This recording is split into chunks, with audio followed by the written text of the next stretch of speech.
कभी कभी होता है ना कि आपको अपनी एक्स की अचानक से याद आ जाती है, तो मन करता है कि मैसेज कर लेता हूँ, एक बार पूछ लेता हूँ कैसी है। होता है ना। तो मेरे को भी हुआ था, तो मैंने उसी पे लिखा था कि कविता है, शेर, गज़ल कह सकते हैं इसे। गज़ल को पढ़ने के अलग अलग तरीके होते हैं। अगर आप उसे धुन के साथ पढ़ेंगे तो वो एक गाना बन जाता है, नहीं अगर शायरी की तरह पढ़ेंगे तो शायरी हो जाता है, शेर की तरह पढ़ेंगे तो गज़ल है। एक दिन उसका ख्याल आया। कभी कभी ख्याल आता है कि पूछूं कैसी है वो, कभी कभी ख्याल आता है कि पूछूं कैसी है वो, फिर ऐसा लगता है कि क्यों बेवजह उसे परेशान करूं। अब मैं उसकी दुनिया नहीं, अब मैं उसकी दुनिया नहीं, अपनी एक अलग दुनिया में है वो।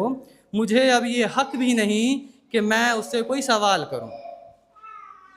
वो बातें जो अधूरी रह गई, वो बातें जो अधूरी रह गई, वो आखिरी मुलाकात जो बाकी रह गई, अब बाकी ही रहे तो बेहतर है, अब वो यादों में ही रहे तो बेहतर है।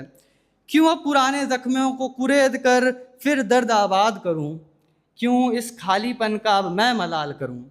वो चाहता नहीं जब ताल्लुक़ रखना कोई, तो फिर मैं ही क्यों उसके पीछे खुद को बेहाल करूं। दुआ बस यही है जहाँ रहे आबाद रहे वो, जहाँ रहे आबाद रहे वो। अगर सजदा नहीं करता, अगर अब सजदा नहीं करता तो क्यों उसके नाम उसके नाम बद्दुआ करूं। ऐसा भी नहीं कि बैर कर लिया है उससे, ऐसा भी नहीं कि अब बैर कर लिया है उससे, इतना भी बुरा नहीं था वो कि उसे मैं बदनाम करूं।